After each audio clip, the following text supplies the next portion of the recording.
Hello guys, तो episode की शुरुआत होती है। मैं देखते हैं कि वार्डन हॉस्पिटल में रहने के बाद शैन को फाइनली होश आ गया था, जिसके बाद आगे वो ऐसे अपनी जगह से उठते हुए बोलती है कि अच्छा, तो फाइनली मैंने इस बार उस एक्सीडेंट को सर्वाइव कर लिया और इस बार मेरी जान बच गई। और इस टाइम पे तो मुझे पक्का ऐसा लगा था कि अब तो मैं इस एक्सीडेंट के बाद जिंदा नहीं बचूंगी और मैं पक्का इसके बाद मर ही जाऊंगी। और फिर आगे वो उन सारी बातों को लेकर बहुत ज्यादा उदास भी होने लग जाती है, ये बोलते हुए कि उस टाइम पे तो मुझे उस जगह का पानी बहुत ज्यादा ठंडा भी लग रहा था, जैसे कि मैं उस जगह को बिल्कुल भी सहन नहीं कर पाऊंगी। और फिर आगे जब वो इन सारी चीजों को सोचते हुए बहुत ज्यादा उदास हो रही थी, तभी अगले सेकंड वहाँ पे यूरी बह जाता है और फिर आगे उसे कहता है कि शेरिन, तो फिर क्या अब तुम फाइनली जग गए हो? तभी उसे वहाँ पे देख शेरिन भी बहुत ज्यादा हैरान हो जाती है और फिर अगले सेकंड उसे पूछती है यूरी, भला भी ओवन कैसा है और अभी वो कहाँ पर है? तभी उसके मुँह से सब सुन के यूरी भी बहुत ज्यादा हैरान हो जाता है और फिर आगे उसे बताता है कि तुम उसकी चिंता मत करो, क्योंकि ओवन अभी बहुत ज्यादा पूरी तरीके से ठीक है और अभी वो कोई और काम से बाहर गया है। जिसके बाद आगे सुन के तो वो थोड़ी सी उदास हो जाती है और फिर आगे उससे कहती है कि अच्छा ऐसा है क्या? पर फिर अगले सेकंड यूरी अचानक से शेरिन को थैंक यू बोलता है, जिस चीज को सुन के तो भी हैरान हो गई थी कि भाई ये भी मुझे थैंक यू क्यों बोल रहा है। तभी यूरी उसे बताता है कि मैं तुम्हें अभी ऐसा इसलिए बोल रहा हूँ क्योंकि मुझे पक्का से पता है कि जब हम दोनों उसी ठंडे पानी के पास थे तब पक्का तुम्हें भी वो पानी बहुत ज्यादा ठंडा लग रहा होगा और उस टाइम पे तो तुम्हें भी उस जगह की सिचुएशन बहुत ज्यादा खराब लग रही होगी और तुम्हारे लिए भी वो सिचुएशन अचानक से बहुत ज्यादा खराब होगी। पर तुमने फिर भी वो सारी चीजों की परवाह न करते हुए कि भला अभी वहाँ की सिचुएशन क्या है और भला वहाँ पे क्या हो रहा है, तुमने तो बिना कुछ सोचे समझे उस पानी पे छलांग लगा ली, वो भी ओवन की जान को बचाने के लिए। और उस टाइम पे तो तुमने मेरी जॉब को पूरा किया, जो जॉब मेरी थी ओवन को प्रोटेक्ट करने की और ओवन की जान को बचाने के लिए। और इसलिए अभी मैं तुमने उस टाइम पे जो कुछ मेरे लिए किया, मेरे काम को करके, उस चीज के लिए मैं तुम्हें अभी बहुत ज्यादा अच्छे से और बहुत ज्यादा ग्रेटफुली थैंक यू बोल रहा हूँ। तभी फिर उसके मुँह से सब सुन के शेरिन उससे आगे पूछती है कि ठीक है, तुम ये सब छोड़ो और मुझे ये बताओ कि भला उस आदमी का क्या हुआ जो कि उस ट्रक को ड्राइव कर रहा था। तभी उसकी ये बात का रिप्लाई यूरी कर ही रहा था कि तभी अचानक से शेरिन उसे बोलती है कि हाँ, मुझे अभी याद आया, उस जगह की रोड तो बहुत ज्यादा नैरो और बहुत ज्यादा पतली होती है ना, तो फिर शायद से उस जगह का एक्सीडेंट ऐसे ही हो गया होगा। पर फिर तभी यूरी शेरिन की इस बात को इग्नोर करता है और फिर आगे बोलता है कि उस टाइम पे तो मुझे पक्का ऐसा लगा था कि उस टाइम पे तो शेरिन ने पक्का मेरे उस चेहरे को देख लिया होगा कि भला मैं उस टाइम पे पानी से निकलने के बाद कितना ज्यादा डिसअपॉइंटेड और कितने ज्यादा बुरी हालत में था। और तभी तो मुझे ऐसा भी लग रहा था कि पक्का शेरिन ऐसा भी सोच सकती है कि उस टाइम पे मैं अपने जान की ज्यादा परवाह कर रहा हूँ, ना कि ओवन की। और ये चीज तो पूरी तरीके से नॉर्मल है, क्योंकि अगर वहाँ पे इसके अलावा कोई भी इंसान होता तब वो यही सोचता कि मैं अपनी जान की परवाह कर रहा हूँ, ना कि ओवन की। और फिर आगे शेरिन के लिए भी बोलता है कि अगर शेरिन ऐसी एक्ट करती रही तो फिर आगे कोई भी दूसरा इंसान शेरिन का बुरी तरीके से इस्तेमाल कर लेगा, क्योंकि है एलियन सिटी एक ऐसी जगह है जहाँ पे सारी चीजें पैसों के दम पर ही काम करती है और यहाँ पे हमेशा पैसों का लेन देन ही होते रहता है। और ओवन भी इस जगह का बॉस बहुत ज्यादा खून खराबे के बाद और बहुत ज्यादा लड़ाई झगड़े करने के बाद ही बना है। और अगर कहीं ओवन उस एक्सीडेंट में गलती से मार जाता तब तो यहाँ पे एलियन सिटी में बहुत ज्यादा बुरी सी वॉर छिड़ जाती, जहाँ पे मुझे पता है कि आखिरी में उस वॉर का नतीजा ये निकलता कि आखिरी में निकोलिया पक्का से मारा ही जाता। और अगर अभी मैं जो सोच रहा हूँ वहाँ पे चीजें वैसी होती तो फिर अभी तो यहाँ पे वैसा कुछ नहीं हो रहा होता जैसे कि निकोलिया ने अपने माइंड में सोचा हुआ होता। और इसी के साथ अगर पक्का ओवन मारा गया होता तो फिर मुझे पता है कि इस फैमिली में एक वॉर भी छिड़ जाती कि भला कौन किस टाइप के पैसे को लेगा और भला इस पूरी फैमिली के पैसों का बंटवारा कैसे होगा। और फिर आगे जब यूरी का इन सारी चीजों के बारे में सोचना हो जाता है, वो आगे शेरिन को बोलता है कि शेरिन, तुम्हें पता है मैंने पहले से इस ग्रुप के चीफ से बात कर लिया है कि अगर कहीं हमने ओवन को गलती से एक्सीडेंट में खो दिया होता तो फिर चीजें बहुत ज्यादा रफ हो जाती और आखिर में शायद से तुम इस चीज को अपने एडवांटेज में भी यूज कर पाती। तभी फिर जैसे यूरी शेरिन को ऐसा बोलता है, शेरिन तो बहुत ज्यादा हैरान हो जाती है कि भला वो भी ये सब क्या कह रहा है। और फिर आगे उसे कहती है कि नहीं, मुझे ऐसा चीजों की कोई भी जरूरत नहीं है, क्योंकि मैं तो इसी चीज में खुश हूँ कि जब तक यहाँ पे मेरे नेफ्यू को बेस्ट ट्रीटमेंट मिल रही है, जितना कि उसको उसकी हेल्थ को ठीक करने के लिए मिल सकती है, और मैं तो इन सारी चीजों में पूरी तरीके से खुश हूँ। और फिर आगे उसे ऐसी खुश होते हुए बताती है कि हाँ, वैसे भी ओवन का तो मेरे ऊपर बहुत ज्यादा कर्जा है और सिंस जब तक ओवन मुझे अपने डॉग्स को घुमाने के लिए बहुत ज्यादा अच्छी सैलरी दे रहा है, तब तो मुझे ऐसा भी लग रहा है कि मैं जल्दी ही बहुत ज्यादा उन्हीं पैसों को यूज करके ओवन के उन सारे कर्जों को पूरा कर दूंगी। और तभी शेरिन के मुंह से ओवन के लिए इसी ज्यादा प्यारी बात को सुन के और ऐसी रिप्लाई को सुन के यूरी तो बहुत ज्यादा शॉक हो जाता है और फिर आगे उसे स्माइल करते हुए कहता है कि अच्छा ऐसा है क्या? तब तो मैं यही होप करता हूँ कि तुम ऐसी बहुत ज्यादा अच्छी और बहुत ज्यादा पीसफुल लाइफ जियो मिस्टर शेरिन। जिसपे उसे कहती है कि अच्छा ऐसा है क्या? तभी फिर आगे यूरी से बताता है कि तुम्हें पता है शेरिन, तुम्हारा वो नेफ्यू बच्चा तो यही पे इसी हॉस्पिटल में है और अगर तुम चाहती हो तो फिर मैं तो तुम्हें उससे मिला भी सकता हूँ। तभी जैसी शेरिन सुनती है अगली सेकंड तो बहुत ज्यादा खुश होकर एक्साइटेड हो जाती है और फिर आगे उसे कहती है कि अच्छा ऐसा है क्या और क्या मैं सही में उससे आज मिल सकती हूँ? जिसपे उसे कहता है कि हाँ, तुम सही में उससे मिल सकती हो और ऐसी चीज को करने के लिए मैं जल्दी से तुम्हारे लिए कुछ कपड़ों को ही मंगवा देता हूँ ताकि तुम जल्दी से उस बच्चे से मिल पाओ। और फिर आगे इसी चीज को बोलते हुए वहाँ से जाने लगता है। और फिर तभी यूरी वहाँ से जाते हुए ये भी बोलता है कि इस लड़की ने तो मुझसे उस चीज के अलावा बिल्कुल भी नहीं मांगा जिस चीज की उसे जरूरत है और ना कि इसने मुझसे कोई भी और फरमाइश की। और इस लड़की को तो ये बहुत ज्यादा अच्छे तरीके से पता है कि अभी फिलहाल के लिए इसकी जगह कहाँ पर है और ये भी कहाँ पे स्टैंड करती है और अगर इसे ऐसे ही रहने के लिए अगर इसे किसी के थ्रू यूज करना हो तो फिर उस चीज के लिए भी तैयार है और पूरी जिंदगी भर के लिए किसी और इंसान के लिए काम करने के लिए भी तैयार है। और इस टाइप के लोग तो ऐसे रहते हैं जो कि कभी भी कोई भी बेकार की चीजों को नहीं करते और ये लोग कभी भी कोई भी अनऑप्शन आपके डिसीजन को नहीं लेते। और अब इन्हीं सारी चीजों के कारण मुझे आज ही ऐसा कुछ करना ही पड़ेगा कि अब आगे से सेरिन इस टाइप के डिसीजन को ले। और ऐसा बोलते हुए तो यूरी पूरा शांत हो गया था, जैसे कि उसके मन में कुछ न कुछ तो अलग सा ही प्लान चल रहा हो। और फिर आगे इसी मूवमेंट के साथ सीन चेंज होता है और फिर हम ओवन को देखते हैं जो कि वैसे अपनी जगह में बैठा हुआ था। और इस टाइम पे तो उस आदमी के ऊपर बहुत ज्यादा गुस्सा हो रहा था जिसने ये सारी चीजें की प्लानिंग की थी कि ओवन और उसके सारे लोग उस ब्रिज से गिर के मारे जाए। और तभी हम उस आदमी को भी बहुत ज्यादा कंफ्यूजन में देखते हैं जिसने ओवन को टक्कर मार के उसे ब्रिज से गिराने का ट्राई किया था। और फिर आगे जब ये आदमी ऐसी कंफ्यूजन में था कि भला उसके साथ अभी यहाँ पे क्या हो रहा है, तभी अचानक से वहाँ पे उस रूम में एक लड़कियां जाती है और फिर आगे ओवन को कहती है कि पवल ओ माय गॉड भला यहाँ पे ये सब क्या चल रहा है और भला तुम अचानक से यहाँ पे इतने सारे लोगों के साथ क्या कर रहे हो। और तभी हमें दिखाई देता है कि ये तो एक बहुत ज्यादा ब्यूटीफुल वुमन थी जो कि ओवन से कह रही थी कि पवल तुम आज भी क्यों ना उस दिन की तरह मेरे साथ वहाँ पे आके टाइम स्पेंड क्यों नहीं करते। और फिर आगे जब वो ऐसी ओवन के पास जा रही थी तभी ओवन का एक बॉडीगार्ड उसे रोक देता है, जिस चीज को देख के तो भी हैरान थी कि भला उसने उसके साथ ये सब क्यों किया। और फिर तभी अचानक से उस लड़की को वहाँ पे देख ओवन बोलता है कि तुम्हारी इन सारी बातों से तो मुझे ऐसा लग रहा है कि पवल तो यहाँ पे पक्का बार बार आता होगा। तभी फिर जैसे ओवन ने बोलता है वो लड़की बहुत ज्यादा हैरान होते हुए बोलती है ये चीज तो मुझे बहुत ज्यादा फनी लग रही है कि तुम अपने बारे में एक थर्ड पर्सन की तरह क्यों बात कर रहे हो, जैसे कि हम लोग अभी कोई तीसरे पर्सन के बारे में बात कर रहे हैं। और एनीवे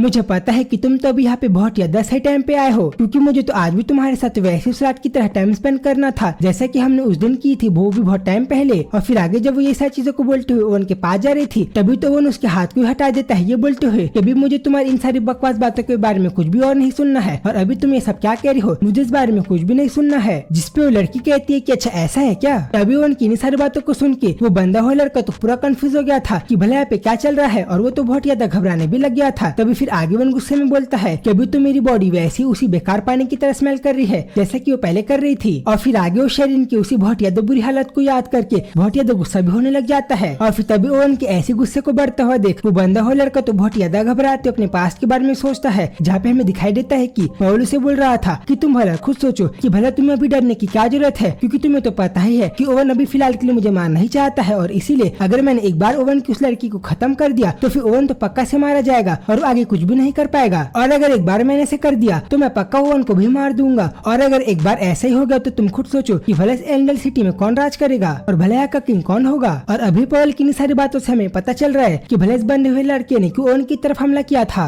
और इसीलिए वो आगे ये भी बोलता है कि अभी तो मैं इस सिचुएशन में बस इसीलिए हूँ क्योंकि मैंने उस टाइम पे उस पवल की बातों पे ट्रस्ट करके उसकी उन्हीं सारी बातों को मान लिया था और अगर शायद से मैंने उस टाइम पे ऐसा ना किया होता तो फिर शायद से आज मेरी जान बची हुई होती। जिसके बाद अगली सेकंड ओवन अपने बॉडीगार्ड्स को ऑर्डर देता है कि तुम लोग जल्दी से इस लड़की को यहाँ से बाहर निकाल दो। जिसके बाद आगे वहाँ के सारे लोग ठीक ओवन की बात को मानते हुए ऐसे ही करते हुए उस लड़की को वहाँ से बाहर ले जाने लगते हैं। तभी वो भी हैरान हो जाती है कि भला वो लोग उसके साथ ये सब क्यों कर रहे हैं। जिसके बाद आगे जब वो लड़की वहाँ से चली जाती है ओवन के एक बॉडीगार्ड उस लड़की के मुंह को खोल देता है और फिर जैसे वैसा करता है अगली सेकंड ओवन अपने कोट से एक चीज को निकालता है जिसके अंदर एक सिगरेट थी। जिस चीज को देख के तो वो लड़का बहुत ज्यादा हैरान हो जाता है। तभी फिर अगली सेकंड ओवन उस सिगरेट को जलाता है और फिर आगे वो उस लड़के को कहता है कि अच्छा तो तुम इस चीज को सोच के कंफ्यूज हो ना कि भला ये चीज मेरे पास कैसे आ गई है। और फिर आगे उसे बोलता है कि अगर तुम्हें समझ में नहीं आ रहा है तो फिर मैं तुम्हें बता दूं ये चीज मुझे उसी मरे हुए बास्टर्ड के पास से मिली है जिसके बारे में शायद से तुम सोच रहे हो। और फिर जैसे ओवन ऐसा बोलता है उस बनी लड़के को समझ में आ गया था कि अब तो उसकी जान पक्का से जाने वाली है, इसलिए ओवन को बोलता है कि ओवन तुम प्लीज अभी मेरी जान को बख्श दो और तुम प्लीज अभी तुम मुझे जिंदा छोड़ दो। और फिर आगे कुछ और बोले अगली सेकंड ओवन उसके पास आके उस जले हुए सिगरेट को उसके मुंह में ही डाल देता है और फिर आगे वो उसे उसके फेस में इतना जोर से पंच मारता है कि अगली सेकंड हमें दिखाई देता है कि अभी तो उस बंदे हुए लड़के के मुंह से बहुत ज्यादा बुरी तरीके से खून निकलने लग गया था। तभी फिर आगे ओवन उसको बोल रहा था कि अगर तुम चाहते हो कि कोई दूसरा इंसान तुम्हारी जान को बख्श दे और कोई दूसरा इंसान तुम्हारे साथ बहुत ज्यादा अच्छे से रहे तो फिर तुम्हें खुद अपने लिए बहुत ज्यादा अच्छे से जीना चाहिए और तुम्हें उस सामने वाले इंसान के लिए ऐसा कुछ करना चाहिए ताकि वो तुम्हारी जान को बख्श दे। पर तुमने तो थोड़े टाइम पहले मेरे लिए ऐसा कुछ भी नहीं किया है और बल्कि तुमने तुम्हें जान को मारने की कोशिश की है। तभी ये सारी बातों को सुनने के बाद भी लड़का उससे कहता है कि तुम मुझे प्लीज माफ कर दो क्योंकि मैंने तो ये सारी चीजों को पवल के कहने का नहीं की थी और अगर पवल ने मुझे ऐसा करने के लिए ना कहा होता तो फिर मैं तुम्हारे और उन सारे लोगों की जान को मारने के बारे में सोचता तक नहीं। बदन तभी ओवन उसकी सारी बातों को सुनने के बाद भी उसे कहता है कि तुम्हें पता है तुम्हारे उन सारे करतूतों के कारण तुमने जिस लड़की के ऊपर अटैक किया था वो लड़की भी बहुत ज्यादा बुरी कंडीशन में इस हॉस्पिटल के अंदर एडमिट है और अब इन सारी चीजों के कारण तुम्हें तो इन सारी चीजों की रिस्पॉन्सिबिलिटी को लेनी ही होगी क्योंकि भले ही कैसे भी हो पर तुमने किसी और के ऑर्डर को मान के मेरे साथ ये सब बुरी चीजें करने का सोचा भी है और किया भी है। तभी ओवन को इस तरीके से बिहेव करता हुआ देख वो लड़का खुद हैरान होते हुए बोलता है कि भला अब मेरे साथ आगे क्या करेगा और भला अभी मैं इस सिचुएशन में कैसे पड़ गया हूँ। और फिर आगे उन्हें से कहता है कि तुम्हें पहले ही अपनी लाइफ को ज्यादा वैल्यू करना चाहिए था ना कि तुम्हें मेरे को मारने के लिए आना चाहिए था और भला तुम अपनी लाइफ को इतने ज्यादा आसानी से क्यों फेंक दोगे बल्कि किसी और बेकार इंसान के डर को मारने के लिए। और फिर आगे ओवन खुद उसे कहता है कि अब तुम खुद इन सारी चीजों के बारे में सोचो जो कि मैंने तुम्हें थोड़े टाइम पहले कहा है। और फिर आगे ओवन ऐसे गुस्से में अपने बॉडीगार्ड को बोलता है कि तुम मुझे जल्दी से चाकू दो। जिसके बाद जैसे ओवन का बॉडीगार्ड उसे चाकू देता है वो आदमी की तो पूरी फट गई थी, जैसे कि उसे समझ में आ गया हो कि अब तो उसकी जान पक्का से जाने वाली हो। और फिर अगले सेकंड हमें दिखाई देता है कि ओवन के एक आदमी ने उसके चेहरे को पकड़ लिया था। जैसे कि अब आगे ओवन ने पक्का से डिसाइड कर लिया है कि अब तो वो इसे पक्का नहीं छोड़ेगा, जो भी चीजें इस आदमी ने पहले की है ओवन को मारने के लिए। और फिर अगले सेकंड हमें दिखाई देता है कि जैसे ओवन के आदमी ने उस आदमी को पकड़ लिया था, अगले ही सेकंड ओवन पहले तो हमें बहुत ज्यादा गुस्से में दिखाई देता है अपने उसी हथियार को पकड़ के। और फिर अगले सेकंड हमें दिखाई देता है कि उस आदमी के बार बार मना करने के बाद भी ओवन उसकी जान को नहीं बख्शता। और फिर अगले सेकंड वो उसके ऊपर इतना ज्यादा बुरी तरीके से हमला करता है कि वो आदमी वहीं पे खत्म हो जाता है, जो चीज हमें इमेजेस के थ्रू ब्लड के छींटे दिखा के दिखाई जाती है। और फिर आगे इसी मूवमेंट के साथ चैप्टर पे खत्म होता है। और अब आगे स्टोरी में क्या होगा इसी चीज का हम लोग नेक्स्ट एपिसोड में देखेंगे। तो गाइस उसी वीडियो को आज की ही तरह बहुत ही ज्यादा जल्दी से देखने के लिए आप लोग इस चैनल को सब्सक्राइब कर दो। तो फिर जल्दी मिलूंगा उस वीडियो में, तब तक के लिए बाय बाय।